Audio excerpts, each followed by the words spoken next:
आज मैं आप लोगों के बीच एक ऐसा टॉपिक लेकर आया हूँ जिस टॉपिक को समझना और जानना किसी खास क्लास के बच्चों के लिए ही ज़रूरी नहीं है, बल्कि यह एक ऐसा टॉपिक है जो आम जनता सभी व्यक्ति जो एजुकेटेड पर्सन है उन सभी व्यक्तियों को जानना चाहिए। क्योंकि बैंकिंग आज का जो हमारा टर्म्स है वो है बैंकिंग या बैंकिंग एक ऐसा टर्म्स है जो हर व्यक्ति अपने रुपये को डिपॉजिट करने के लिए बैंक जाते हैं और बैंक से रिलेटेड काम को करते हैं। तो बैंकिंग को समझना सभी लोगों के लिए बहुत ज़रूरी है।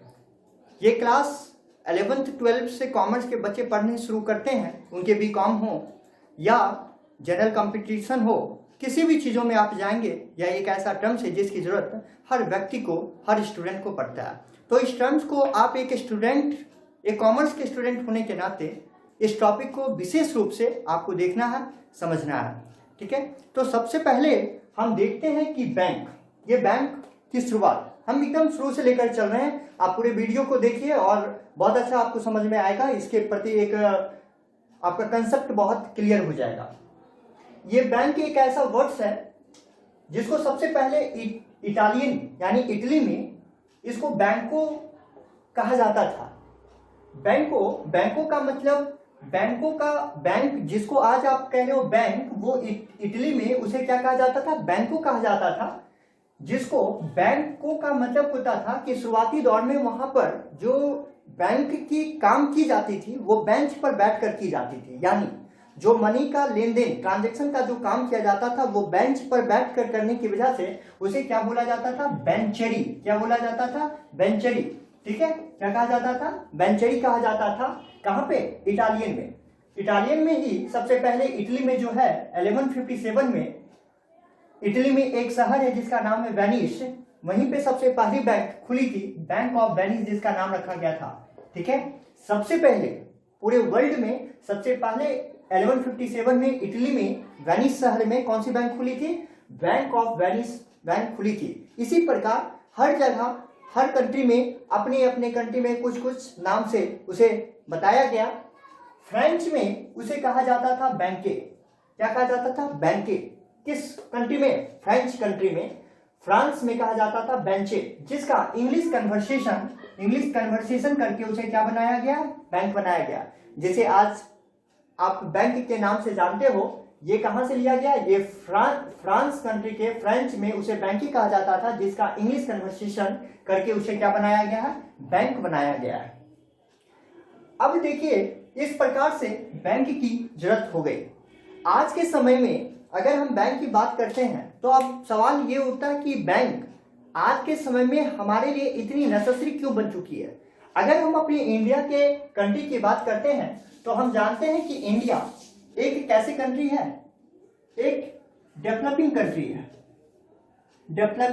कंट्री है। और हर डेवलपिंग कंट्री जो है वो क्या होना चाहता है? डेवलप होना चाहता है। क्या होना चाहता है? डेवलप होना चाहता है। इंडिया कैसा कंट्री है? Developing country. और हर डेवलपिंग कंट्री, जैसे आज आप हो, हम हैं, या कोई भी इंसान है, जो हर पर्सन चाहता है कि हम क्या करें? डेवलप करें। तो एक डेवलपिंग कंट्री जो है वो अपने कंट्री को डेवलप करना चाहता है, तो हर इंसान डेवलप होना चाहता है। तो वो डेवलपिंग से डेवलप कैसे होगा? तो सीधी सी बात है, उसके कंट्री में बड़े बड़े क्या होने चाहिए? इंडस्ट्री होनी चाहिए। जितनी ज्यादा इंडस्ट्रियलाइजेशन किया जाएगा, क्या किया जाएगा? इंडस्ट्रियलाइजेशन किया जाएगा, वो कंट्री उतना ही ज्यादा डेवलप होगा। तो ये नेशनलाइजेशन कैसे होगा? ये ज्यादा से ज्यादा इंडस्ट्रियलाइजेशन कैसे होगा? आप कैसे ज्यादा से ज्यादा डेवलप होंगे? आपका कंट्री कैसे ज्यादा से ज्यादा डेवलप होगा?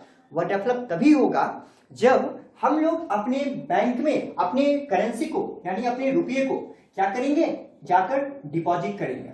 क्या करेंगे? डिपॉजिट करेंगे। और बैंक उसी रुपये को क्या करेगा? उस जगह पर इन्वेस्ट करेगा जहां से बड़े बड़े इंडस्ट्रियलाइजेशन या उसके मनी का ज्यादा से ज्यादा क्रिएशन हो सकेगा। ठीक है, तो इंडिया जैसे डेवलपिंग कंट्री के लिए उसके डेवलप होने का जो रास्ता है वो रास्ता क्या है कि वो उसके कंट्री में बड़े बड़े फैक्ट्री इंडस्ट्रियलाइजेशन ज़्यादा से ज़्यादा होना चाहिए, और वो होने के लिए बैंक एक ऐसा मीडिएटर बन जाता है जो आम जनता के रुपए को क्या करता है, लेता है और वो उस जगह पर रुपये को इन्वेस्ट करता है जहां से उसका रिटर्निंग भी और प्लस हमारी कंट्री का जो है नेशनलाइज यानी कि हमारी कंट्री का जो है डेवलपिंग में भी क्या होता है, हेल्प मिलता है। तो बैंक के शुरुआत और इसी वजह से बैंक का जो जरूरत है वो दिनों दिन जो है वो बढ़ती हुई जा रही है। ठीक है, अब अगर हम बैंक के नेशनलाइजेशन की बात करते हैं तो आप क्या समझे कि बैंक क्या हुआ। बैंक एक ऐसा इंस्टीट्यूशन होता है जो जनरल पब्लिक के रुपए को क्या करता है, डिपॉजिट करता है। बैंक एक ऐसा इंस्टीट्यूशन होता है जो जनरल पब्लिक के रुपए को क्या करता है, डिपॉजिट करता है, जरूरत पड़ने पर उसे ग्रांट भी देता है, एडवांस लोन भी देता है और उसकी जो डिपॉजिट अमाउंट है उसके डिपॉजिट पे एक फिक्स रेट ऑफ इंटरेस्ट भी देता है। तो उस प्रोसेस को, उस इंस्टीट्यूशन को आप क्या कहते हो, बैंक कहते हो। तो अब देखते हैं बैंक का नेशनलाइजेशन कब हुआ। तो सबसे पहले नेशनलाइजेशन की बात अगर हम करते हैं जिसको हम कहते हैं राष्ट्रीयकरण, तो सबसे पहले 19 जुलाई 1969 जिस समय हमारे देश के पीएम इंदिरा गांधी थे, उस वक्त 14 बैंकों का राष्ट्रीयकरण किया गया था। सबसे पहले 19 जुलाई 1969 को 14 बैंकों का नेशनलाइजेशन, उसमें हमारे कंट्री के पीएम कौन थे, इंदिरा गांधी। कौन थे, इंदिरा गांधी। उन्हीं के समय में, उन्हीं के द्वारा 14 बैंकों का नेशनलाइजेशन करवाई गई थी। उस समय सभी बैंकों की जमा पूंजी जो थी वह 50 करोड़ से ज्यादा हुआ करता था। कितना हुआ करता था, 50 करोड़। ठीक है, उसके बाद फिर एक दशक के बाद 15 अप्रैल 1980, आप देख रहे हैं कि एक दशक यानी 10 इयर्स के अप्रॉक्स बाद 15 अप्रैल 1980 को फिर से 6 बैंकों का नेशनलाइजेशन कर दिया गया। उस समय जो 6 बैंकों का नेशनलाइजेशन किया गया था, उस वक्त उन सभी बैंकों की जो जमा पूंजी थी वो 200 करोड़ से ज्यादा हुआ करता था। अब देखिए, अब यहां पर आया कि सर वो 14 बैंक कौन कौन से हैं, ये 6 बैंक कौन कौन से हैं, तो वो थोड़ा सा बड़ा हो जाएगा, जिस वजह से अगर वो चाहिए तो हमारे जो है इंस्टाग्राम के डिस्क्रिप्शन में आप जाएंगे, वहां पे आपको मिल जाएगी। ठीक है, तो 14 बैंक को जिस समय 19 जुलाई 1969 को की गई थी, उस समय उसकी जमा पूंजी कितनी थी, 50 करोड़ रुपया से ज्यादा हुआ करता था। और एक दशक के बाद 15 अप्रैल 1980 को फिर से 6 बैंकों का नेशनलाइजेशन कर दिया गया। उस समय सभी बैंकों की जो जमा पूंजी थी वो कितना था, 200 करोड़ से अधिक हुआ करता था। फिर क्या किया गया, 4 सितंबर 1993 को एक बैंक था जिसका नाम है न्यू बैंक ऑफ इंडिया। क्या नाम है, new bank of India. New bank of India को पीएनबी में, पंजाब नेशनल बैंक में मिला दिया गया, विलय कर दिया गया। कब, 4 सितंबर 1993 को न्यू बैंक ऑफ इंडिया को पीएनबी में क्या किया गया, विलय कर दिया गया, मिला दिया गया। फिर अप्रैल 2019 में एक बैंक आपका था विजया बैंक और एक था देना बैंक। इन दोनों बैंक को बीओबी यानी बैंक ऑफ बड़ौदा में मिला दिया गया। कब, अप्रैल 2009। ये रिसेंटली घटना है जो अप्रैल 2019 को विजया प्लस देना दोनों बैंक को क्या किया गया, बीओबी में, बैंक ऑफ बड़ौदा में क्या कर दिया गया, मिला दिया गया। और उसके बाद जो रिसेंटली हमारा आया 30 अगस्त 2019 को हमारे फाइनेंस मिनिस्टर निर्मला सीतारमण, इनके द्वारा 6 बैंकों को, कितने बैंकों, 6 बैंकों को 4 बैंकों में विलय कर दिया गया। 6 बैंकों को 4 बैंकों में विलय कर दिया गया। तो अब देखते हैं कि वो कौन कौन से बैंक हैं जिनमें 6 बैंकों को विलय कर दिया गया है। सबसे पहला कैनरा बैंक। कैनरा बैंक में एक बैंक आप नाम जानते हैं, सिंडिकेट बैंक। कैनरा बैंक में सिंडिकेट को मिला दिया गया। ठीक है, कैनरा बैंक में किसको मिला दिया गया है, सिंडिकेट बैंक को मिला दिया गया। दूसरा इंडियन बैंक। कौन सा bank, Indian bank. Indian bank में इलाहाबाद बैंक, नाम बहुत सुनते हैं आप, इलाहाबाद बैंक को कहां पे मिला दिया गया, इंडियन बैंक में मिला दिया गया। पीएनबी, पीएनबी, पीएनबी में पहले भी किसी को विलय किया गया है, याद आपको होना चाहिए कि 4 सितंबर 1993 को न्यू बैंक ऑफ इंडिया को भी कहां पे मिलाया गया था, पीएनबी में ही मिलाया गया था, और फिर पीएनबी में 2 और बैंकों को मिला दिया गया। यानी सारे कॉमर्शियल बैंक की अगर बात करें तो सारे कॉमर्शियल बैंक में जो स्केल अगर ज्यादा किसी का होगा तो किसका होना चाहिए, पीएनबी का ही होना चाहिए, क्योंकि पीएनबी में ऑलरेडी एक बैंक पहले से क्या कर दिया गया था, विलय कर दिया गया था, और फिर से जाकर 2 बैंकों को मिला दिया गया। सबसे पहला बैंक यूनाइटेड बैंक को मिलाया गया, पीएनबी में किसको मिलाया गया, यूनाइटेड बैंक को मिलाया गया, और दूसरा ओबीसी बैंक को, ओबीसी का मतलब ओरिएंटल बैंक ऑफ कॉमर्स, कौन से, ओरिएंटल बैंक ऑफ कॉमर्स को पीएनबी में मिला दिया गया। और last union bank of India में, कौन से बैंक में, यूनियन बैंक ऑफ इंडिया में Andhra bank plus corporation bank, दोनों बैंक का नाम आप सुने हैं। तो यूनियन बैंक ऑफ इंडिया में आंध्रा को और कॉर्पोरेशन बैंक को दोनों को क्या कर दिया गया, विलय कर दिया गया। इस प्रकार से टोटल 6 बैंकों को 4 बैंकों के अंतर्गत मिलाकर टोटल बैंकों की संख्या जो है वो घटा दी गई है। कितने बैंकों का विलय कर दिया गया, 6 बैंकों का विलय कर दिया गया। और यह जो डिसीजन लिया गया था, यह कब लिया गया था, 30 अगस्त को 2019 में। किनके द्वारा, तो हमारे इंडिया के फाइनेंस मिनिस्टर निर्मला सीतारमण जी के द्वारा यह डिसीजन लिया गया। लेकिन यह जो भी विलय का जो काम किया गया था 30 अगस्त 2019 को, ये इफेक्टेड कब होगा, तो ये अमलगेशन जो है हमारा हुआ है 1 अप्रैल 2022,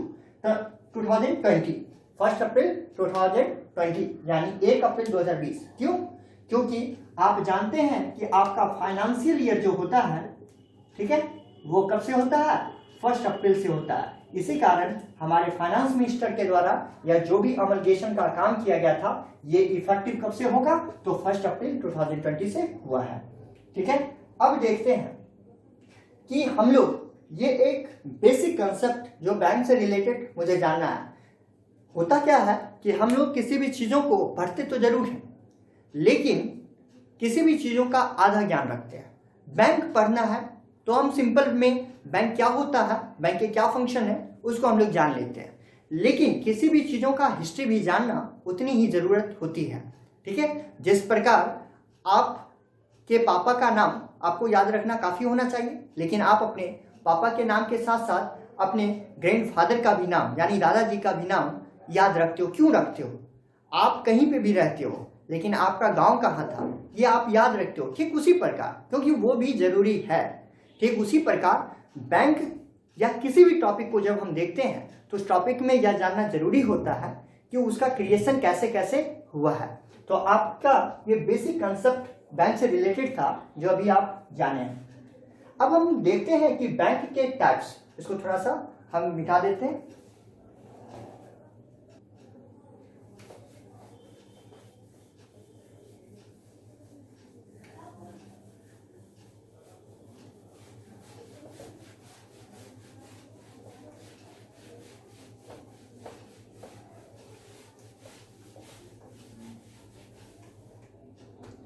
अगर हम बैंक की बात करते हैं तो बैंक के बहुत सारे टाइप्स हैं, यानी बैंक को बहुत सारे टाइप्स में डिवाइड किया गया है। बैंक को first commercial bank, second central bank, third industrial bank, fourth agriculture bank, fifth rural area development bank. तो इस प्रकार बैंक के बहुत सारे टाइप्स, बहुत सारे कैटेगरी में डिवाइड किया गया है। तो अकॉर्डिंग टू सिलेबस हम लोग देखते हैं अभी कि हमारे बैंक को 2 टाइप्स में डिवाइड किया गया है। कितने टाइप्स में, 2 टाइप्स में। फर्स्ट जो है कॉमर्शियल बैंक, कॉमर्शियल बैंक जिसको हम लोग हिंदी में बोलते हैं वाणिज्यिक बैंक। ठीक है, या इसी को हम लोग कॉमर्शियल बैंक को हिंदी में क्या बोलते हैं, वाणिज्य बैंक बोलते हैं। और दूसरा हमारा बैंक हो गया सेंट्रल बैंक, जिसको हम हिंदी में क्या बोलते हैं, केंद्रीय बैंक, केंद्रीय बैंक। तो हमारा 2 बैंक सिलेबस के अकॉर्डिंग हम देख रहे हैं। तो सबसे पहला हमारा जो है वो कॉमर्शियल बैंक हमको पढ़ना है और दूसरा हमें सेंट्रल बैंक देखना है। तो कॉमर्शियल बैंक जिसको हिंदी में बोलते हैं वाणिज्य बैंक, या इसी को हम लोग बोलते हैं व्यावसायिक बैंक, व्यावसायिक बैंक। अब ध्यान देंगे तो सबसे पहले हम लोग क्लास में आज देखते हैं कॉमर्शियल बैंक। तो सबसे पहले कॉमर्शियल बैंक की जब बात करते हैं तो कॉमर्शियल बैंक का नाम से स्पष्ट है, कॉमर्शियल यानी व्यवसायिक। व्यवसायिक का मतलब ये होता है मेन जो मोटिव उसका होगा वो प्रॉफिट अर्निंग करना होगा। कौन सा मोटिव? कॉमर्शियल। देखते हैं हम लोग कभी कभी आम बोलचाल में बोलते हैं कि वो बिल्डिंग किस लिए बनाई जा रही है, तो क्या बोलते हैं? वो बिल्डिंग रहने के लिए नहीं, कॉमर्शियल पर्पज से बनाई जा रही है। यानी कॉमर्शियल का मतलब होता है अर्निंग के पर्पज से बनाई जा रही है। तो कॉमर्शियल बैंक का यहाँ पे मीनिंग ये हो गया जिसका प्राइमरी मोटिव क्या होगा? प्राइमरी मोटिव प्रॉफिट अर्निंग होगा, प्रॉफिट अर्निंग होगा। ठीक है, तो आइए इस कॉमर्शियल बैंक का यहाँ पे हम डिफिनेशन लिखे हैं, इसको हम समझते हैं। थोड़ा सा इसको फिर से कर लेते हैं।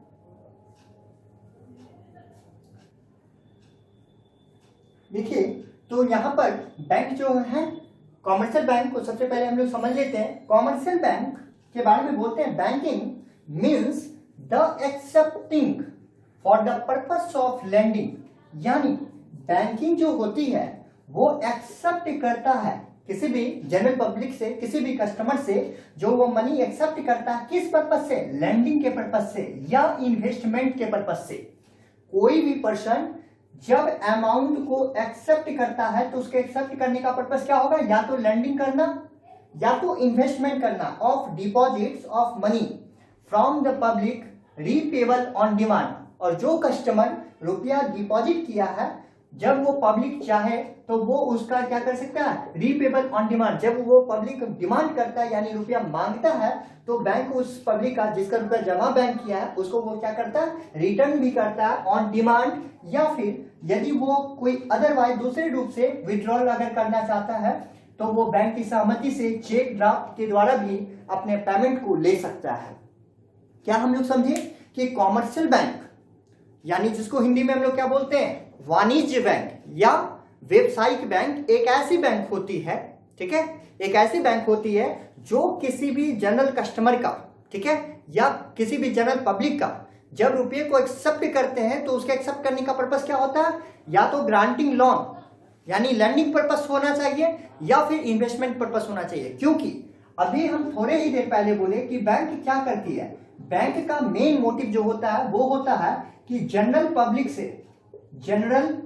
से वो रुपये को लेकर डिपॉजिट करता है, और ये जो डिपॉजिट मनी होता है उस डिपॉजिट मनी को वो क्या करता है? लैंडिंग या फिर इन्वेस्टमेंट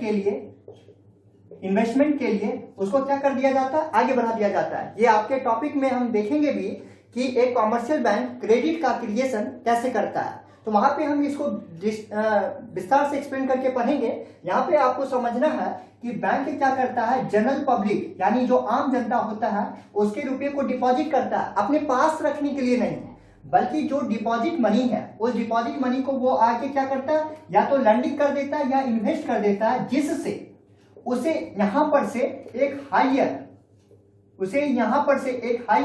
रेट ऑफ इंटरेस्ट मिलता है। क्या मिलता है? हायर रेट ऑफ इंटरेस्ट मिलता है। और ये हायर रेट ऑफ इंटरेस्ट किसके पास आता है? किसी भी कॉमर्शियल बैंक के पास आ जाता है। किसके पास आ जाता है? किसी भी कॉमर्शियल बैंक के पास आ जाता है। और उसी कॉमर्शियल बैंक में जो हायर रेट ऑफ इंटरेस्ट मिलता है उसी इंटरेस्ट का कुछ पार्ट, जो इंटरेस्ट वहां से इसे रिसीव हुआ उसी का कुछ पार्ट जो है वह जनरल पब्लिक के रुपये को, जनरल पब्लिक के जो डिपॉजिट अमाउंट है उस पर वो क्या करता है? जनरल पब्लिक को देता है। और जो बीच का डिस्टेंस, जो डिफरेंस होता है उससे कॉमर्शियल बैंक खुद को डेवलप करती है, खुद को सर्वाइव करती है। तो ये जो फॉर्मेट है, इसी फॉर्मेट के द्वारा कोई भी कॉमर्शियल बैंक जनरल पब्लिक से क्या करती है? रुपये को डिपॉजिट करती है और वो लैंडिंग या इन्वेस्ट करती है। यहाँ तक क्लियर है? आप लोग कॉपी लेकर सारे पॉइंट को लिखते चलेंगे, ठीक है। कहीं पर भी समझने में कुछ प्रॉब्लम होगा तो आप हमसे, ये समझने में प्रॉब्लम नहीं होगा अगर आप उसको नोट करते चलेंगे। तो अब हम लोग देखते हैं कि कोई भी जो कॉमर्शियल बैंक होती है, ठीक है, कोई भी जो कॉमर्शियल बैंक होती है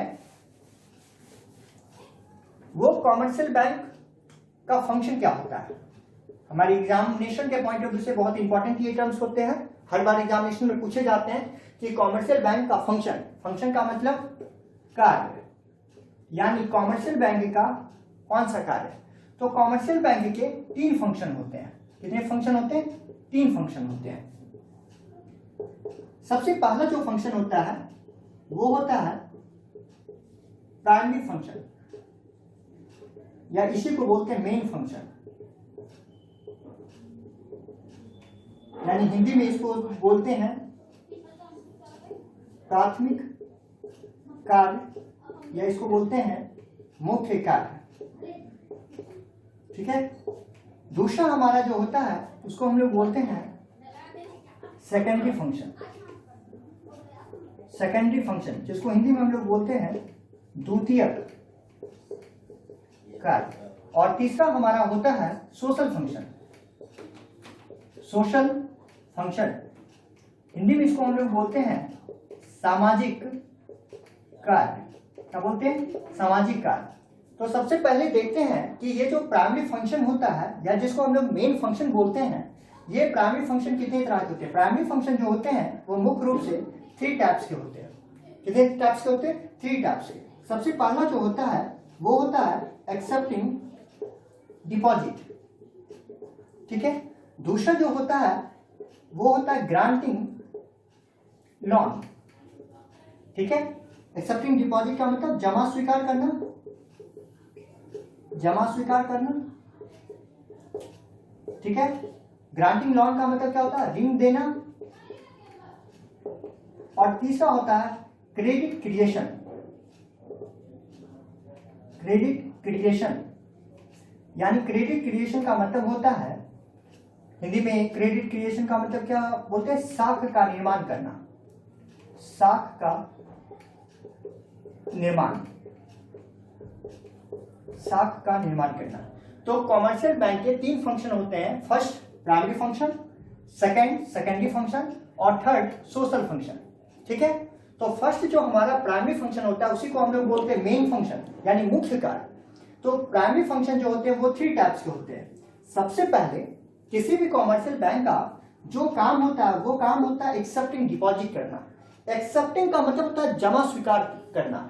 अभी हम लोग ऊपर देखिए कि कोई भी जो कॉमर्शियल बैंक होती है वो जनरल पब्लिक से क्या करती है? रुपये को एक्सेप्ट करती है, और उसके बाद उसे इन्वेस्ट या उसे क्या करता है? लैंडिंग करता है। तो सबसे पहले कस्टमर से उसे क्या करना होगा? एक्सेप्ट डिपॉजिट करना होगा। तो सबसे पहले जो फंक्शन है वो कॉमर्शियल बैंक का है एक्सेप्टिंग डिपॉजिट, यानी जमा स्वीकार करना। तो सबसे पहले देखते हैं एक कॉमर्शियल बैंक जो होता है वो कितने तरह से एक्सेप्ट डिपॉजिट करता है। सबसे पहला जो एक्सेप्ट डिपॉजिट करता है वो सेविंग डिपॉजिट के रूप में करता है। सेविंग डिपॉजिट, सेविंग डिपॉजिट को हम लोग, सेविंग डिपॉजिट को हम लोग हिंदी में क्या बोलते हैं? सेविंग, सेविंग का मतलब होता है बचत। तो इसको हम लोग हिंदी में बोलते हैं बचत खाता या बचत जमा। दूसरा होता है हमारा करंट डिपॉजिट। करंट का मतलब होता है चालू, जिसको हम लोग कहते हैं चालू खाता या चालू जमा। तीसरा हमारा होता है रेकरिंग, रेकरिंग डिपॉजिट, जिसको हम लोग बोलते हैं आवर्ती जमा खाता। क्या बोलते हैं? आवर्ती जमा खाता। ठीक है। और फोर्थ हम लोगों का होता है fixed deposit. Fixed deposit, fixed deposit, fixed का मतलब ये होता है अस्थाई, अस्थाई जमा खाता। देखिए एक बैंक जो होती है वो कॉमर्शियल, कोई भी जो कॉमर्शियल बैंक होती है वो जनरल पब्लिक से मुख्य रूप से 4 ढंग से ही वो क्या करता है? रुपये को एक्सेप्ट डिपॉजिट करता है। तो सबसे पहले जान लीजिए कि ये जो दोनों डिपॉजिट आप देख रहे हैं, करेंट और सेविंग, इसको हम लोग बोलते हैं डिमांड डिपॉजिट। इसको हम लोग क्या बोलते हैं? Demand deposit. इसको हम लोग बोलते हैं डिमांड डिपॉजिट। ठीक है। और ये जो रेकरिंग डिपॉजिट और फिक्स्ड डिपॉजिट जो होता है, इस दोनों को हम लोग कहते हैं टाइम डिपॉजिट। क्या बोलते हैं इसको? Time deposit, time deposit. यहाँ पे आप देख रहे हैं कि एक कॉमर्शियल बैंक जो प्राइमरी फंक्शन के रूप में जो एक्सेप्ट डिपॉजिट करता है वो 4 ढंग से करता है। तो अब चारों के बारे में सबसे पहले हम समझते हैं। सबसे पहला हमारा saving deposit. Saving deposit basically नाम से स्पष्ट है कि हमारे इंडिया में जितने भी व्यक्ति हैं वो मैक्सिमम पर्सन जो होते हैं वो मिडिल फैमिली से बिलोंग करते हैं। तो उनका छोटे छोटे अमाउंट को वो अपने घर में अगर चाहेंगे कि डिपॉजिट कर कर एक बड़ा अमाउंट का क्रिएशन कर ले, वो अमाउंट का क्रिएशन नहीं कर सकते हैं। तो उनके लिए बैंक यह फैसिलिटी देती है कि आप अपने छोटे छोटे अमाउंट को, छोटा से छोटा अमाउंट जो आप डिपॉजिट कर दो, उस डिपॉजिट को बैंक क्या करती है, उसे एक्सेप्ट करती है। बैंक उसे क्या करती है, एक्सेप्ट करती है। और जब भी जरूरत आपको पड़ती है आप रुपए को विथड्रॉ कर लेते हो। ठीक है, तो यह सेविंग डिपॉजिट में क्या होता है कि यह जनरल पब्लिक के रुपये को, छोटे छोटे अमाउंट को वह डिपॉजिट लेता है और जरूरत पड़ने पर उसे क्या करता है, उस रुपये को रिटर्न भी करता है। इस पर जो मिलने वाला रेट ऑफ इंटरेस्ट होता है वो थोड़ा होता है, क्योंकि इसमें यह फैसिलिटी होती है कि एक कस्टमर दिन भर में जितनी बार चाहे रुपये जमा तो कर सकता है, लेकिन निकालने का एक बाउंडेशन होता है कि आप 3 बार ही निकाल सकते हैं या 4 बार ही निकाल सकते हैं। यानी इसमें ऐसी फैसिलिटी नहीं होती है कि अगर आप 100 बार चाहो तो 100 बार निकाल सकते हैं। अब आपके मन में आ रहा होगा तो सर एटीएम से निकाल सकते हैं। बिल्कुल, एटीएम से आप निकाल सकते हो, नेट बैंकिंग आप कर सकते हो, केवल और केवल बैंक अकाउंट के अकाउंट पे। ठीक है, बैंक काउंटर के लिए यह बात बताया गया है कि सेविंग डिपॉजिट में जितने बार आप चाहो जमा कर सकते हो, लेकिन निकालने का एक बाउंडेशन इसमें होती है। ठीक है, चलिए दूसरा हम लोग देखते हैं करंट डिपॉजिट। करंट का मतलब होता है चालू। करंट डिपॉजिट मुख्य रूप से कौन से पर्सन के लिए होते हैं, बिजनेसमैन पर्सन के लिए होते हैं। जो व्यक्ति सारा दिन बिजनेस करता है, ठीक है, बिजनेस करता है, वो अपने रुपये को सेफ्टी के पर्पज से, ठीक है, किस पर्पज से, सेफ्टी के पर्पज से वो अपने अमाउंट को कहां जाके जमा कर देता है, बैंक में। तो बैंक में करंट डिपॉजिट यानी चालू खाता का मतलब होता है कि वह अमाउंट जो बिजनेसमैनों के द्वारा, यानी कि करंट अकाउंट डिपॉजिट के अकाउंट के द्वारा वो अपने रुपये को जितनी बार चाहे वो जमा कर सकता है और जितनी बार चाहे वो विड्रॉ भी कर सकता है। करंट डिपॉजिट में आप क्या समझे, जितनी बार रुपया को चाहो आप जमा कर लो और जितनी बार चाहो आप रुपये को विड्रॉ कर लो। इस पे जो मिलने वाला रेट ऑफ इंटरेस्ट होता है वो बहुत कम होता है। सेविंग डिपॉजिट की तुलना में करंट डिपॉजिट में क्या होता है, कम होता है, क्योंकि सेविंग डिपॉजिट में तो एक बाउंडेशन भी होता है, लेकिन इसमें करंट डिपॉजिट में क्या होता है, बैंक को बहुत बार जमा करना पड़ता है और बहुत बार निकालना पड़ता है। तो ये जो अमाउंट होता है, अब आपके मन में आ रहा होगा तो सर करंट डिपॉजिट वाले जो होते हैं वो अपने रुपये को बैंक में जमा ही क्यों करते हैं। तो बैंक में अभी जस्ट हम बताया कि करंट डिपॉजिट वाले जो बड़े बड़े बिजनेसमैन होते हैं, इंडस्ट्रियलाइजेशन पर्सन होते हैं, वो अपने रुपये के प्रोटेक्शन के लिए, क्योंकि बैंक एक ऐसा मीडिएटर है जनरल कस्टमर के लिए जो केवल हमारे रुपये को जमा ही नहीं करता है, हमारे रुपये को प्रोटेक्शन भी देता है। तो प्रोटेक्शन के पॉइंट ऑफ व्यू से करंट डिपॉजिट वाले एक्सेप्ट डिपॉजिट करवाते हैं बैंक में। तो इन दोनों को हम लोग बोलते हैं डिमांड डिपॉजिट। डिमांड का मतलब होता है मांग, जिस समय हम मांगेंगे उस समय बैंक को मुझे देना होगा। ठीक है, इन दोनों डिपॉजिट को हम कौन सा डिपॉजिट बोलते हैं, डिमांड डिपॉजिट। यानी डिमांड का मतलब होता है मांग जमाए, यानी ये दोनों ऐसे डिपॉजिटर होते हैं, ऐसे अकाउंट पर्सन होते हैं जो जिस समय बैंक के पास जाएगा अपने रुपये को चाहेगा तो ले सकता है। ठीक है, आइए थर्ड होता है रेकरिंग डिपॉजिट, जिसको हम बोलते हैं आवर्ती जमा खाता। रेकरिंग डिपॉजिट को समझिए। रेकरिंग डिपॉजिट मीन्स होता है कि जब कोई भी पर्सन एक फिक्स अमाउंट को एक फिक्स ड्यूरेशन के लिए प्रत्येक मंथ जमा करता है। जैसे इसको समझना है कि मान लो राम एक पर्सन है, ये एक रेकरिंग डिपॉजिट यानी आरडी अकाउंट, देखो saving deposit, current deposit, recurring deposit और इसको बोलते हैं एफडी, फिक्स डिपॉजिट, ये शॉर्ट में बोलते हैं। तो राम जो है एक आरडी यानी रेकरिंग डिपॉजिट खोलना चाहता है। रेकरिंग डिपॉजिट ये खोला मान लो 1 ईयर्स के लिए, यानी 12 मंथ हो गए, 12 मंथ के लिए खोलता है।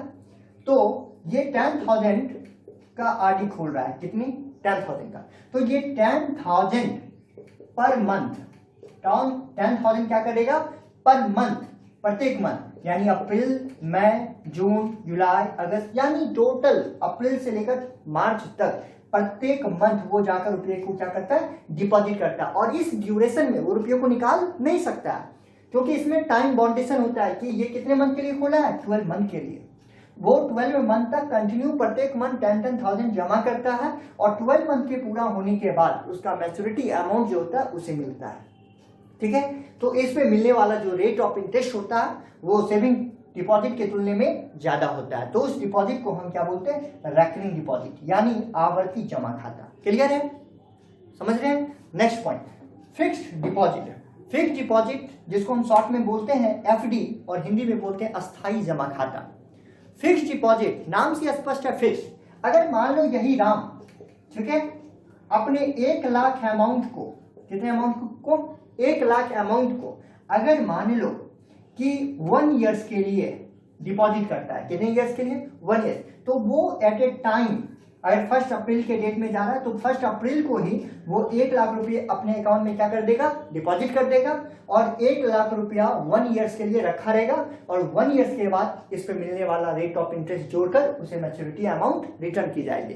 तो उस अकाउंट को हम लोग क्या बोलते हैं, फिक्स्ड डिपॉजिट, जिसको हिंदी में हम लोग क्या बोलते हैं, अस्थाई जमा खाता। अब देखिए इस पे जो मिलने वाला रेट ऑफ इंटरेस्ट होता है वो रेकरिंग की तुलना में ज्यादा होता है। सबसे कम करंट में, उससे ज्यादा सेविंग में, उससे ज्यादा रेकरिंग में, उससे ज्यादा फिक्स्ड डिपॉजिट में। तो ये 4 तरह से एक कॉमर्शियल बैंक अपने रुपये को एक्सेप्ट डिपॉजिट करता है। क्लियर है, ये यहां तक कोई प्रॉब्लम नहीं होगा। दूसरा पॉइंट, एक कॉमर्शियल बैंक का पर्पस हम लोग देखें कि वो एक्सेप्ट डिपॉजिट उसका करना पर्पस नहीं है, उसका पर्पस क्या है, ग्रांटिंग, या इसी ग्रांटिंग को हम बोलते हैं एडवांसिंग। ग्रांटिंग बोलो या एडवांसिंग बोलो, दोनों का मतलब हिंदी में क्या हुआ, ऋण देना। तो एक कॉमर्शियल बैंक का मेन जो पर्पस होता है वो मेन पर्पस होता है लोन देना, क्योंकि लोन देगा तभी तो उसे एक higher rate of interest receive होगा। समझ में आ रहा है। तो इसी ग्रांटिंग के कारण उसे एक्सेप्ट करना पड़ता है। तो आइए ग्रांटिंग किस किस रूप में दिया जाता है। सबसे पहला होता है कैश क्रेडिट, नगद साख। देखिए यह नाम से स्पष्ट है, कैश क्रेडिट, यानी एक कॉमर्शियल बैंक जितना क्रेडिट आपको देता है उतने तक का कैश इक्विवेलेंट आपके पास डिपॉजिट करवा लेता है। कैश क्रेडिट यानी कैश आपको, क्रेडिट आपको देंगे, लेकिन क्रेडिट तभी देंगे जितना क्रेडिट आपको चाहिए उतना कैश आपको देना होगा। तो अब आपके मन में आ रहा होगा कि सर तो बैंक से लोन क्यों लेंगे। लोन लेंगे, जैसे मान लो कि आपके पास एक लैंड है, जमीन है, 10 लाख रुपया उसका प्रॉपर्टी का अभी कीमत है और आपको किसी कारण बस मान लेते हैं 8 लाख रुपए की जरूरत पड़ गई और आपको पता है कि ये 8 लाख रुपया जो है हमको 2-3 मंथ में आ जाएगा, लेकिन आप अपने लैंड को बेचना नहीं चाहते हो।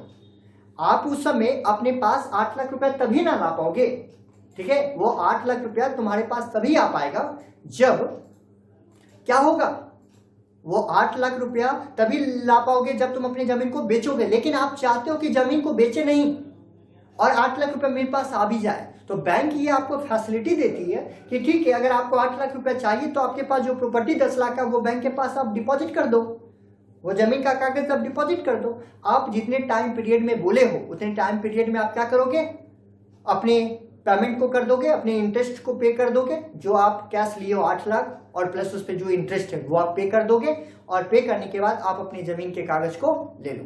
तो यह जो लोन देने का जो तरीका होता है उसको हम लोग क्या बोलते हैं, कैश क्रेडिट। क्या बोलते हैं इसको, कैश क्रेडिट। दूसरा होता है ओवरड्राफ्ट। ओवरड्राफ्ट इसको हिंदी में हम लोग बोलते हैं अधिविकर्ष।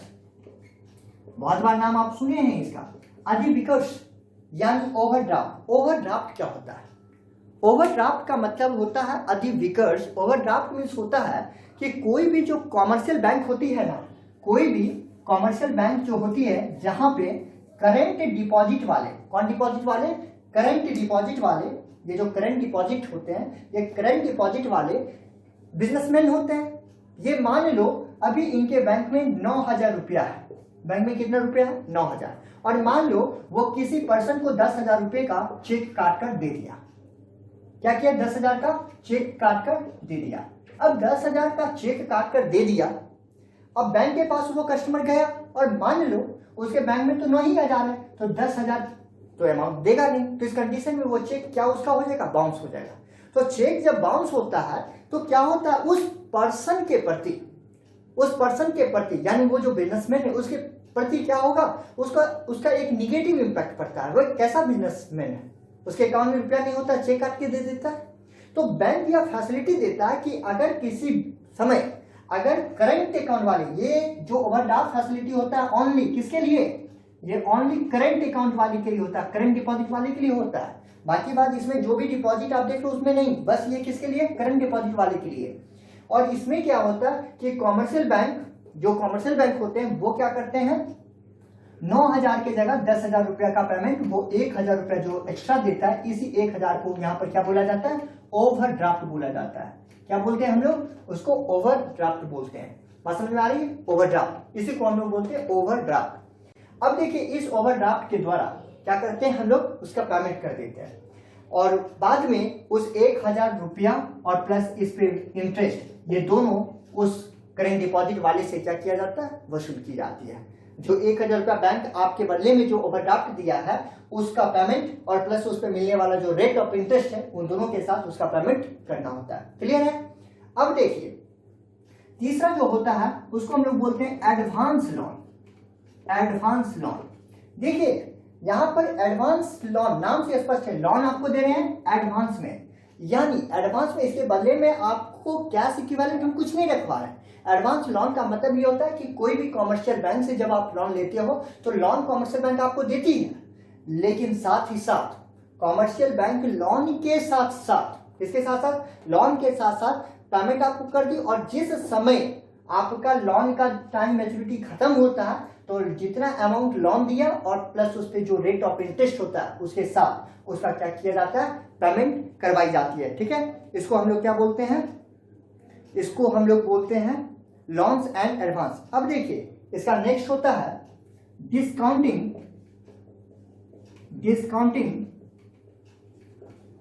बिल्स ऑफ एक्सचेंज, इसको हम लोग बोलते हैं बिल्स ऑफ एक्सचेंज।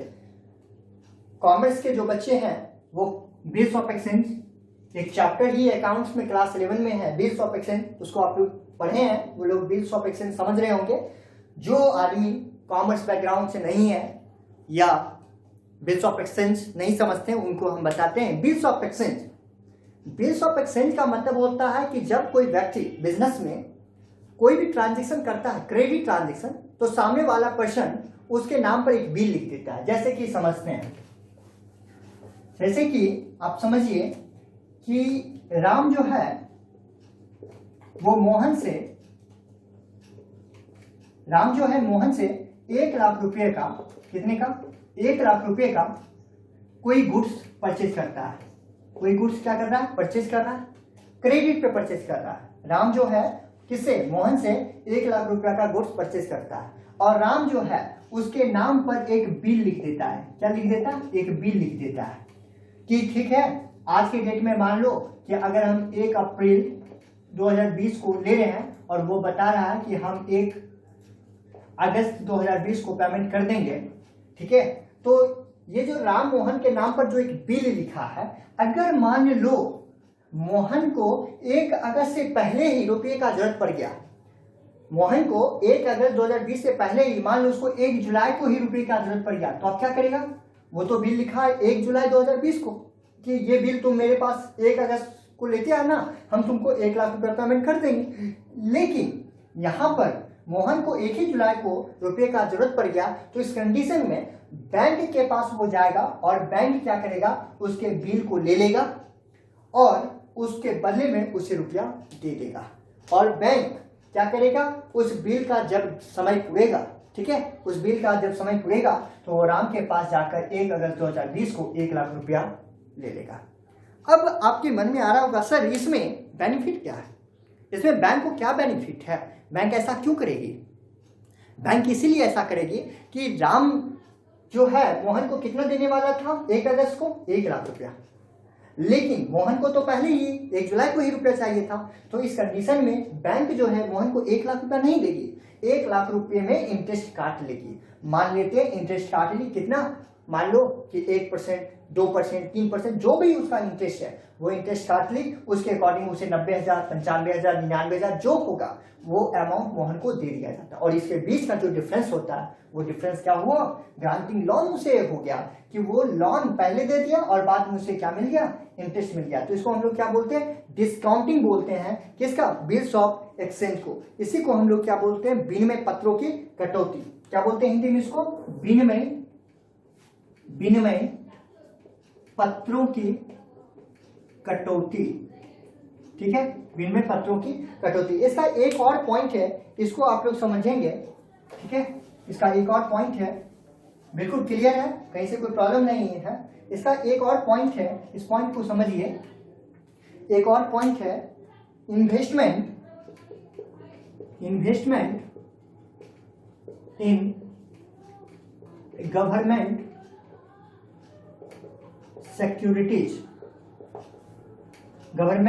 सिक्योरिटीज। इसको हिंदी में हम लोग बोलते हैं सरकारी प्रतिभूतियों में निवेश।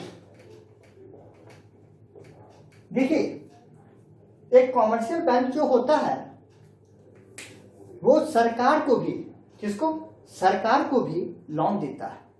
और सरकार को जो लोन देने का तरीका होता है ना, वो यही होता है, इन्वेस्टमेंट इन गवर्नमेंट सिक्योरिटीज। जब सरकार को लोन कॉमर्शियल बैंक देता है तो सरकार को लोन देने का उसका प्रोसेस ये होता है कि कॉमर्शियल बैंक जो होता है ना, गवर्नमेंट के सिक्योरिटीज को क्या कर लेता है, परचेज कर लेता है, उसके गवर्नमेंट के सिक्योरिटीज में अपना इन्वेस्ट करना शुरू कर देता है।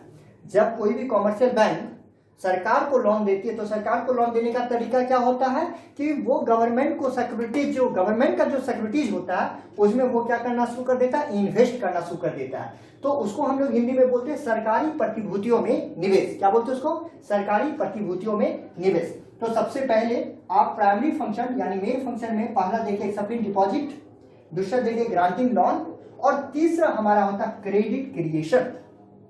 एक कॉमर्शियल बैंक का मेन पर्पस तो है क्रेडिट का क्रिएशन ही करना। क्रेडिट क्रिएशन मीन्स क्या हुआ कि एक कॉमर्शियल बैंक अपने ज्यादा से ज्यादा अपने कैश को क्या करना चाहता है, क्रेडिट करना चाहता है। अभी जो है हम लोग बहुत कुछ पढ़ने वाले हैं, इसमें बहुत इंटरेस्टेड टॉपिक है, बहुत नॉलेजेबल टॉपिक है। बहुत कुछ आपके मन में क्वेश्चन आ रहे होंगे कि सर इसके आगे क्या होगा। इसके आगे भी बहुत कुछ है, आप हमारे सारे वीडियोस को आप देखेंगे, हम हर एक चीज को क्लियर करेंगे कि कॉमर्शियल बैंक क्रेडिट क्रिएशन कैसे करता है। आपके मन में क्वेश्चन आ रहा होगा कि सारे कॉमर्शियल बैंक अगर क्रेडिट क्रिएशन करना चाहता है तो क्या एक कॉमर्शियल बैंक के पास जितना रुपया आएगा सारे को क्रेडिट कर देगा? ना, कैसे भाई, सारे को क्रेडिट तो नहीं करेगा। कितने को क्रेडिट करेगा? सर कुछ अमाउंट को करेगा। क्यों? कुछ अमाउंट को रखेगा ताकि ये डिमांड डिपॉजिट वाला जब मांगने आ जाए तो उसको देना पड़ेगा। तो ये कौन सी तरीका है, किस ढंग से दिया जाएगा, क्या इससे रिलेटेड कुछ रूल्स हैं, नियम्स हैं? हाँ हैं, उन सभी चीजों के बारे में डिस्कस हम आगे करेंगे। तो आप देखिए कॉमर्शियल बैंक का प्राइमरी फंक्शन, ठीक है।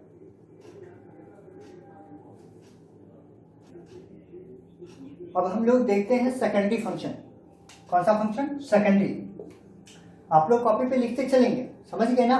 बहुत इंपॉर्टेंट टॉपिक है, बहुत इंपॉर्टेंट। क्लास 11 से लेकर कमीशन तक के सारे एग्जामिनेशन, बीकॉम करो, आप सीए का तैयारी करो, सारी जगह फाउंडेशन में, हर जगह ये बैंकिंग चैप्टर आपके लिए और जनरल लाइफ के लिए जरूरी है, ये जानना बहुत इंपॉर्टेंट है। सेकेंडरी फंक्शन जिसको हम लोग हिंदी में बोलते हैं द्वितीयक कार्य। द्वितीयक मतलब दूसरा। ये सेकेंडरी फंक्शन जो होता है वो दो रूप में इसको डिवाइड करके बताया गया है। एक करता है कॉमर्शियल बैंक एक एजेंट के रूप में। कॉमर्शियल बैंक जनरल कस्टमर के लिए एक एजेंट की तरह काम करता है। एजेंट में तो समझ रहे हैं, एजेंट का मतलब क्या होता है? हम लोग जनरल वे में एजेंट का मतलब क्या कहते हैं? जो काम आप बोलते हो एजेंट करता है, उसके बदले में उसे हम लोग सैलरी देते हैं या कुछ कंट्रीब्यूशन पार्ट देते हैं। और दूसरा जनरल यूटिलिटी, सामान्य उपयोगिता के रूप में भी एक कॉमर्शियल बैंक आम जनता के लिए ये सारे काम को करता है। तो सबसे पहले हम देखते हैं कि एक कॉमर्शियल बैंक सेकेंडरी फंक्शन के रूप में कैसे कार्य करता है। सबसे पहला collection and payment of various items. एक कॉमर्शियल बैंक अपने कस्टमर के तरफ से किसकी तरफ से? कस्टमर की तरफ से। वो क्या करता है? Collection and payment of various item करता है। समझिए इसको। जैसे कि मान लेते हैं हम कि आप पटना में रहते हो, ठीक है, और आपको जॉब जो है दिल्ली में हो गया। कहाँ रहते हो आप? पटना में। जॉब कहाँ हो गया? दिल्ली में। अब क्या है, आपका एक पटना में बनाया हुआ बिल्डिंग है जिसमें आप रेंट लगाए हुए हो, ठीक है, रेंट लगाए हुए हो। तो रेंट लगाए हुए हो या फिर किसी भी प्रकार का कोई अदर वर्क कर रहे हो, ये जहां से आपको कुछ रिटर्निंग मिलता है।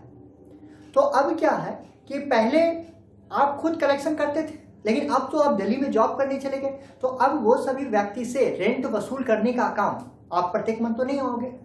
जितना रेंट नहीं आएगा उससे ज़्यादा आपको आने जाने में चार्ज ही लग जाएगा।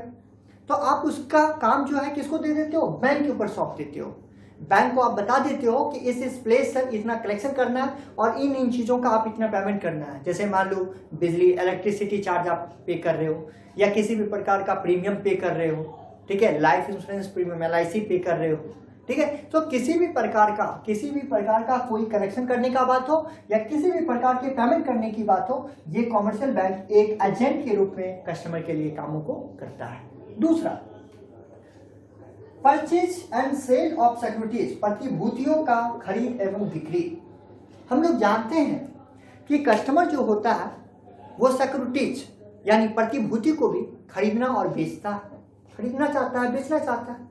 तो मान लो कोई व्यक्ति किसी सिक्योरिटीज को खरीदना चाहता है, लेकिन उसे खरीदना नहीं आता कि कौन सा सिक्योरिटीज को खरीदे या कौन से सिक्योरिटीज को कब बेचें, या बेचने के प्रोसेस उसे नहीं पता होता है।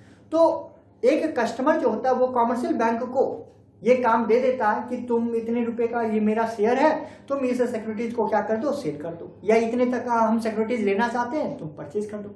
तो एक कस्टमर के बिहाफ में एक कॉमर्शियल बैंक एजेंट के रूप में काम करके उस पर्सन के लिए क्या करता है? वो परचेज और सेल किसका करता है? सिक्योरिटीज का करता है। और इसमें होने वाला जो भी प्रॉफिट हो या लॉस हो वो कस्टमर का होता है, और बैंक इस प्रोसेस के बदले में बस एक फिक्स रेट ऑफ इंटरेस्ट लेता है। यानी इसमें बैंक का कोई इंटरेस्ट नहीं है। बैंक एक कस्टमर के बिहाफ में बेहतर करने की कोशिश करता है, और जो भी प्रॉफिट या जो भी लॉस होता है वो उस कस्टमर को ही गेन करना पड़ता है, लेकिन उसके बदले में उसे एक फिक्स रेट ऑफ इंटरेस्ट मिलता है। क्लियर? तीसरा, एक commercial bank remittance of money भी करता है। रिमिटेंस का मतलब समझना है ट्रांसफर, धन का प्रेषण। रिमिटेंस मींस ट्रांसफर, यानी मनी को one place to another place transfer करने का भी काम एक कॉमर्शियल बैंक करता है। वो किस रूप में काम कर रहा है? एक एजेंट के रूप में काम कर रहा है। Clear? Next point, purchase and sale of foreign exchange. अगर मान लो सेंट्रल बैंक उसे या कहती है, सेंट्रल बैंक के अगर परमिशन मिलते हैं तो एक कॉमर्शियल बैंक जो होता है वो सेंट्रल बैंक के परमिशन मिलने पर या उसके कहने पर वो क्या करता है? फॉरेन एक्सचेंज को भी परचेज और सेल जाकर फॉरेन बैंकों में, फॉरेन कंट्रियों में जाकर करता है। ठीक है? किसके? लेकिन ये फॉरेन एक्सचेंज तभी करेगा जब किसका इसे अथॉरिटी मिलना चाहिए? RBI, reserve bank of India, जो आपके भारत का सेंट्रल बैंक है। हम लोग RBI के बारे में भी बहुत विस्तार से पढ़ेंगे, बहुत इंटरेस्टिंग टॉपिक और बहुत नॉलेज के लिए है। आप लगातार बने रहिए, हम आपको RBI के बारे में भी बहुत जल्द बताएंगे। तो देखिए, तो ये हो गया कि RBI यानी सेंट्रल बैंक के कहने पर कॉमर्शियल बैंक क्या करता है? फॉरेन एक्सचेंज का भी परचेज और सेल जाकर फॉरेन कंट्री के फॉरेन बैंकों के साथ कर सकता है। नेक्स्ट, लेटर ऑफ रेफरेंसेस, संदर्भ पत्र। किसी भी प्रकार का लेटर, जैसे कि मान लेते हैं कि कोई बिजनेस है, ठीक है, आपका बिजनेस, जैसे आप बड़े बड़े बिजनेस का नाम जान रहे हो, अगर उस बिजनेस से रिलेटेड किसी भी प्रकार का लेटर यदि जो आपके कंट्री के इलीगल वर्क के लिए ना हो, आपके कंट्री के अगेंस्ट में ना हो, वैसे कोई भी जो लेटर्स होते हैं जो फॉरेन कंट्री भेजना है या फॉरेन कंट्री के लिए अपने इंडिया में मंगवाना है, जैसे मान लो कि यहाँ की एक बहुत बड़ी कंपनी, मान लो कि रिलायंस है। अब रिलायंस का कोई ऐसा डाटा जो डाटा इलीगल नहीं है, लीगल डाटा है, जो किसी भी पर्सन को, चाहे हमारे कंट्री के रिलायंस कंपनी के मालिक या हमारे सेंट्रल गवर्नमेंट, इस लेटर को बाहर भेजने में किसी भी प्रकार का मना नहीं करता, तो कॉमर्शियल बैंक के मदद से अगर मान लो कि फॉरेन कोई कंट्री है, अगर मान लो अमेरिका है, वो जानना चाहता है रिलायंस के संदर्भ में कुछ बातें, तो इससे रिलेटेड लेटर को वो यहाँ से वहाँ पर भेज सकता है। उसी प्रकार अगर फॉरेन का कोई वैसी चीज़ की जानकारी अगर चाहिए तो कॉमर्शियल बैंक के माध्यम से हम लेटर का एक जगह से दूसरे जगह पर क्या करते हैं, ट्रांसफर करते हैं। ये जो हमारा काम होता है, ये कॉमर्शियल बैंक किस रूप में काम करता है, एक एजेंट के रूप में काम करता है। और ये सभी काम के बदले में बस एक कॉमर्शियल बैंक उस कस्टमर से क्या लेता है, जो उसका एक फिक्स इंटरेस्ट होता है, उस इंटरेस्ट के लिए ये सारे काम करते हैं। और ये सभी काम एक सेकेंडरी फंक्शन के रूप में, एक एजेंट के रूप में कॉमर्शियल बैंक करता है। इसके अलावे और भी बहुत सारे फंक्शन हैं जो जनरल यूटिलिटी के रूप में एक कॉमर्शियल बैंक अपने कस्टमर के लिए करता है। सबसे पहला लॉकर फैसिलिटीज, लॉकर की सुविधा। आज के समय में आप सबसे ज्यादा प्रोटेक्शन चाहते हो, चाहे अपने मनी का हो, चाहे अपनी ज्वेलरी का हो, चाहे आप अपने जो मेन डॉक्यूमेंट्स होते हैं, ठीक है, इन सभी चीजों का आप क्या चाहते हो, सिक्योरिटीज।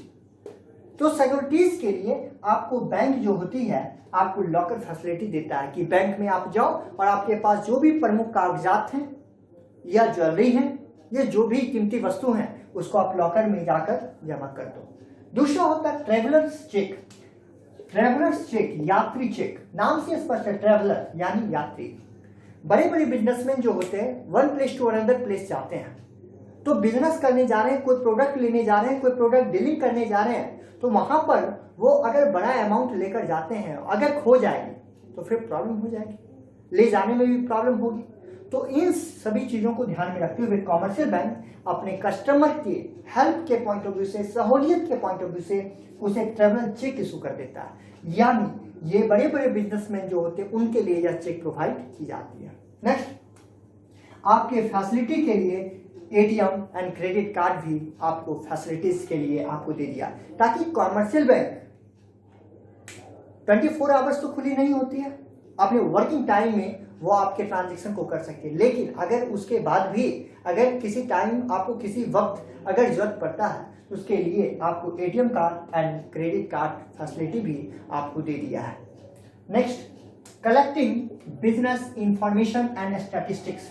अभी जस्ट यहाँ पे हमने लेटर ऑफ रेफरेंसेस कुछ देखे थे, कुछ इससे ही रिलेटेड यह भी पॉइंट है, कलेक्टिंग बिजनेस इंफॉर्मेशन। यदि मान लो कॉमर्शियल बैंक, चाहे वो आरबीआई का कहना हो या किसी बड़े बिजनेसमैन का कहना हो, क्योंकि यह एक कॉमर्शियल बैंक है, ये कस्टमर के बिहाफ में काम कर रहा है, कस्टमर के लिए काम कर रहा है, तो अगर कोई भी इलीगल वर्क ना हो तो किसी भी प्रकार के बिजनेस के इंफॉर्मेशन या बिजनेस के स्टैटिस्टिक्स या डाटा को जानने के लिए ये उस इंफॉर्मेशन को कलेक्ट करने का भी काम करता है। तो यह कॉमर्शियल बैंक का कैसा काम होता है, एक जनरल, एक सामान्य उपयोगिता के रूप में यह अपने कस्टमर के लिए काम करता है। Next point, helping in transportation of goods, वस्तुओं के वाहन में सहायता। अगर कोई कस्टमर एक प्लेस से दूसरे प्लेस पर अपने वस्तुओं को भेजना चाहता है, अपने वस्तुओं को ट्रांसफर करना चाहता है, तो बैंक इस काम को भी एक कस्टमर के भी हाथ में जाकर, एक कस्टमर के बदले में जाकर इस काम को करता है कि कोई कस्टमर का कोई सामान है, उसे एक प्लेस से दूसरे प्लेस पर छुड़ाने का काम, चाहे वो रेलवे के माध्यम से हो या शिप के माध्यम से हो व किसी भी माध्यम से हो, उसे वो एक जगह से दूसरी जगह गुड्स को ट्रांसपोर्टेशन के माध्यम से पहुंचाने का, डीलिंग करने का भी काम करता है। ये हमारा कौन सा हो गया, जनरल यूटिलिटी। तो ये दोनों फंक्शन जो है हमारे किसके हैं, सेकेंडरी फंक्शन है। अब देखिए, अब तीसरा हमारा जो है सोशल फंक्शन, कहीं कहीं पर सेकेंडरी फंक्शन को ही तीसरा पार्ट एक बना देता है सोशल फंक्शन के रूप में। क्लियर? तो और या फिर आप तीसरा फंक्शन बोलिए, दोनों बात एक ही है, इसमें कहीं से कोई प्रॉब्लम की बात नहीं है। तो अब हम लोग देखते हैं तीसरा जो हमारा सोशल फंक्शन है। ठीक है, नेक्स्ट पॉइंट हम लोगों का है सोशल फंक्शन, सामाजिक कार्य। ध्यान देंगे, ये जो सोशल फंक्शन है, एक कॉमर्शियल बैंक किसी ना किसी सोसाइटी में आकर, किसी ना किसी समाज में आकर उसका क्रिएशन होता है, और समाज के विकास के लिए ही, और समाज के विकास के द्वारा ही एक कॉमर्शियल बैंक का भी डेवलप होता है या उसका इंक्रीजमेंट होता है। क्योंकि जब सोसाइटी के लोग डिपॉजिट करते हैं तभी तो बैंक में भी डिपॉजिट करते हैं और तभी तो बैंक भी उसको इन्वेस्ट करके रेट ऑफ इंटरेस्ट अर्न करता है।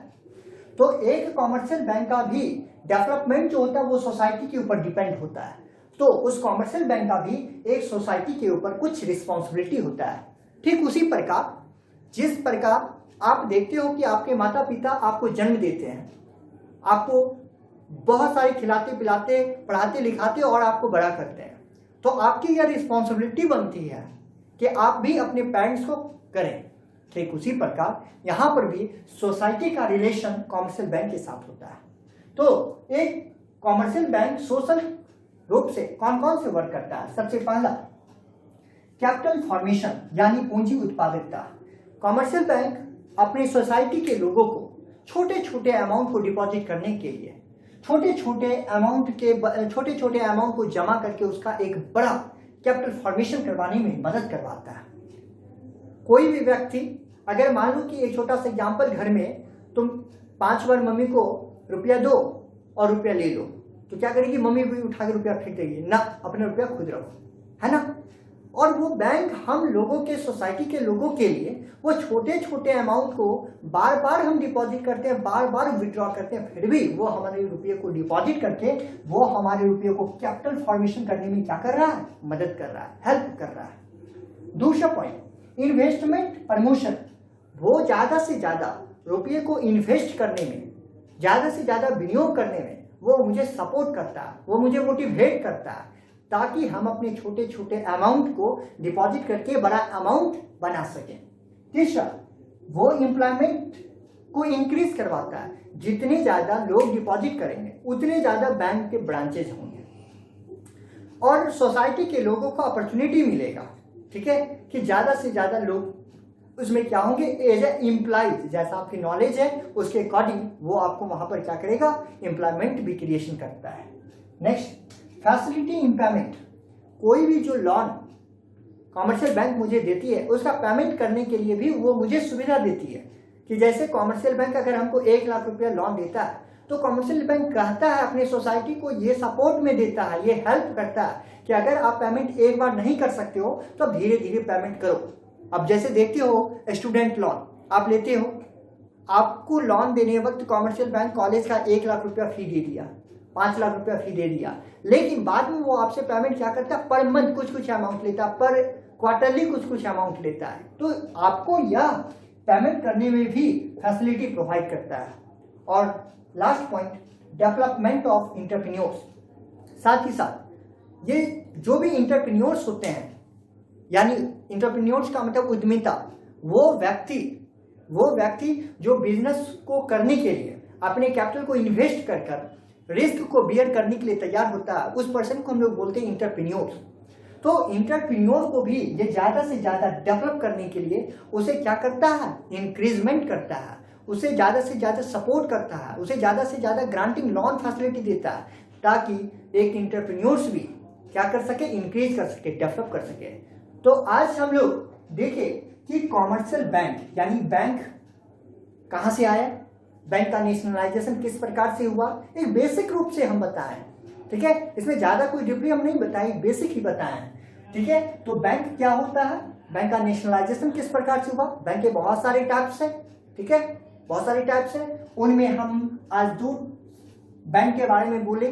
सबसे पहला आज की क्लास में हम लोग कॉमर्शियल बैंक के बारे में देखें कि कॉमर्शियल बैंक क्या होता है, कॉमर्शियल बैंक का कौन कौन सा फंक्शन है, कॉमर्शियल बैंक कैसे कैसे डिपॉजिट करता है, कैसे कैसे लोन देता है, ठीक है। फिर कॉमर्शियल बैंक सेकेंडरी फंक्शन के रूप में एजेंट के रूप में काम कैसे कर रहा है, ठीक है।